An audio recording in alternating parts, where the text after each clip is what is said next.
Hey guys, this is Alan with Orly.com, and today we're going to talk about the lean business model. So I first heard about the lean business model from the entrepreneur course from Wharton, and they base a significant portion of their curriculum on that business model. So I went ahead and got the original book as well on Amazon.com. We'll put a link to that down below as well. And what it is it's the most efficient way for you to test your business idea. So let's go through different aspects of the lean business model. We won't go through all of it today, but we'll go over like a general overview about how to test your business idea without going bankrupt and breaking the bank. So let's start with the first step, which is, does your business idea have a unique selling proposition or a USP? So what is it about your business plan or business model that is different from what already exists out there? What can you offer your audience that the competition cannot? And to go one step further, is there a barrier to entry? So for example, let's say you have a business idea that isn't out there or some twist that your competition is not offering yet. Is your competition able to copy your new idea, or do they have a barrier to entry? Like, do you have a patent on your business idea or your product or your service that makes it impossible for your competition to duplicate your new idea?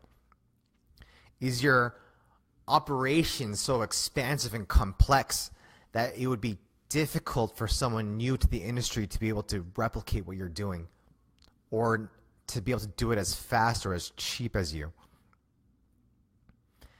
Do you already have a captive audience that is loyal to you that prevents your competitors from copying you? So there's just some foundational ideas you need to cover before going forward with your business plan to even test it. So now let's map out what are the features and benefits of your business plan or your business idea, your product, or your service. So features are different aspects about your business idea. Like, what are the characteristics? What does it offer people? And for every feature, list out the benefit. So how will this specific feature make the life of your audience easier or better? How does it benefit them? What is the reward from using your product or service? So let's dig deep into your business idea. So there is a huge bias from the person that comes up with the idea. People that come up with the ideas are usually overly optimistic about their idea, obviously, whereas just the general public tend to be a little bit more pessimistic. So actually, if you want an honest opinion about your business idea, typically the best people to ask are already industry experts in the field that you're trying to enter. That will most likely give you the most accurate predictor of how good your idea is. So a very common mistake, you probably see this all the time with people's various business ideas, is that they use something called a leap of faith. A leap of faith is when somebody has a business idea and they just assume it's going to take off. They just assume something that's going to happen that will make the business plan succeed without any evidence. So some leaps of faith will be, let's say you are offering something with an added feature or something that's, let's say you're going to order it, a product that's organic for people.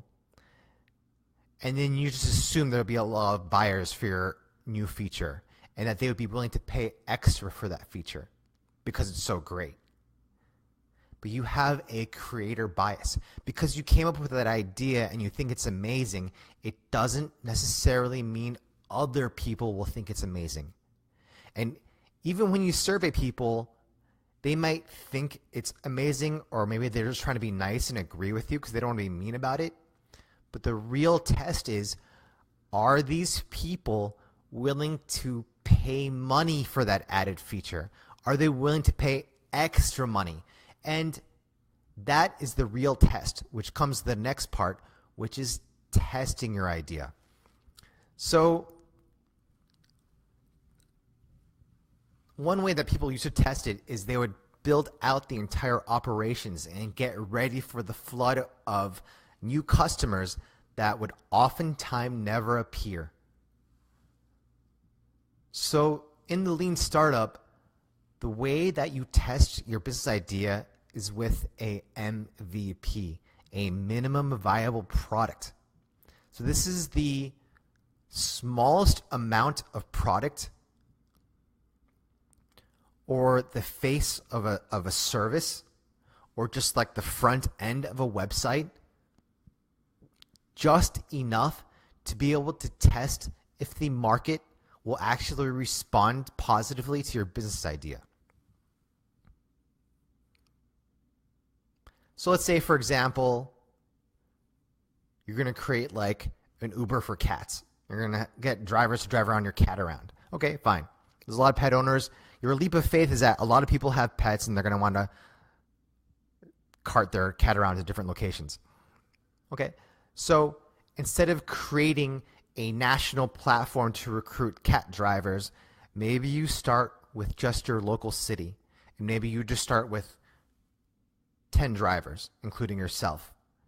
And you're only going to take calls through ads that you place locally. And see if people are actually willing to pay money in your city for a cat driver. Because if you're spending hundreds or even thousands of dollars in advertising and nobody wants to drive a single cat around, then there's probably something wrong with your business model. Where on the other hand, if you're getting calls nonstop to drive your cat around, then you have a good foundation and evidence, objective evidence that there is a real market out there for cat drivers, and you can expand to more cities. You can start to get investors and show them the data. But you have some objective evidence for your business idea rather than just in your head assuming that a lot of people want this in reality and that they're willing to pay for it. So let's talk a little bit about user testing. So the thing about user testing is you want people's true reaction and not just their opinion. Meaning, if you ask your friends and family whether they think it's a good idea, some of them might want to be supportive and tell you it's a good idea. And, they don't know. You don't know, they don't know, because it's just a leap of faith for everybody. The only way to have objective evidence about how good your idea is with user testing. And it's not just asking people for their opinion. You actually want to test their action to see how many people and what percent of people that are approached with this offer are actually willing to take out their wallet for your idea. Because just because people think something is a good idea in a survey, it doesn't necessarily mean that they're actually willing to pay for it, which is what you really care about. So now the question is, you have a bunch of different ideas, you have a bunch of different ways to approach your business plan possibly, or you just can't decide which direction to go or what the best direction is. The way to resolve that objectively is with a split test. So we're going to talk about split test in another video, but basically when you have multiple options of directions you can go, or you have a disagreement with a business partner and you guys have two different ideas about where to take the company, or if you just want to improve the business model, whether it's like a tweak here and there, the way to do it is with split testing. So basically Just briefly, what it is like you take your business plan and you take the change, and then you split the audience between the two different options, and you see which option has a higher favorability with the audience. So now you have an objective test to see which direction to go is better. It's also called A/B testing. So now it's time to analyze your results. So when you run into an issue, one way to get to the root of the problem, because everyone has their idea of what the problem is, and if you have different departments, different people, they might start blaming each other, and it's hard to get to the root of the problem. And one way to resolve that issue is with the 5 W's. So you ask why 5 times to get to the true root of a problem. So let's say you're at an assembly line and it breaks down somewhere. Well, why did it break down? Okay, well, the machine broke down. Well, why did the machine broke down? Because it wasn't oiled right. So why wasn't it oiled right? Because the maintenance people are only coming once a week. Why are they only coming once a week? Because of our contract. Okay. And then why is the contract like that? Because the supervisor decided it was a cheaper option. So now we got to the root of the problem. We got to speak to the supervisor, renegotiate the contract, get people to oil the machine more frequently, and thus prevent the breakdown of the assembly line. So you can see how we go down the rabbit hole to find the true root of the problem that we're running into. So let's say your business plan is not working. You do a bunch of user testing, you try a bunch of split tests, and just nothing is taking hold. It may be time for a pivot. A pivot is when you make a shift in the business plan to try to make it succeed in a different direction. So there's a bunch of different kinds of pivots. We'll just talk about a couple today. So there's something called zoom in. That's when you focus on a specific feature of your business idea because of the user testing, and you find that there's a lot more favorability within your audience. So for example, Instagram had a bunch of different features, and then they just kind of focused on the photo sharing aspect of their business plan originally. You can zoom out. So maybe your product is great, but it would have more engagement if you added more features onto that original business plan. You can do a customer segment pivot, which is targeting a different audience than you originally planned. So maybe through your user testing and split testing, you find out that the audience you thought would want that service actually didn't want it, but actually a different audience that you never thought of actually loved your service or product, and that's who you are now going to target your advertising budget on instead. You can target a different customer need. So for example, you might start with a certain business plan, but then you find out your customers actually need help with something else tangentially. And so then you shift your business plan into actually solving the problem that your audience actually cares about more and are willing to pay for.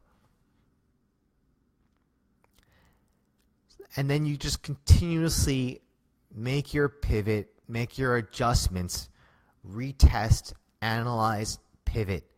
And you continuously do that with your original business plan, with new innovations, from business ideas from your employees and staff.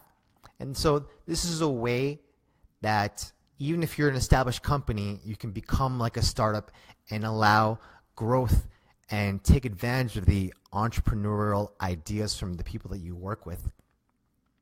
So I hope you guys got some value from that. If you know an entrepreneur or a wannabe entrepreneur that could use a little bit of guidance, maybe you can share this video with them. I will drop the link to the notes for this live video below in the comments.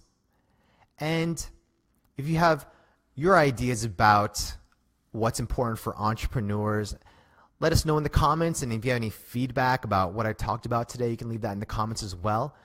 And I will also include a link to the original Lean Startup book on Amazon within the article on our blog. So that's it for today, and I will see you guys next time.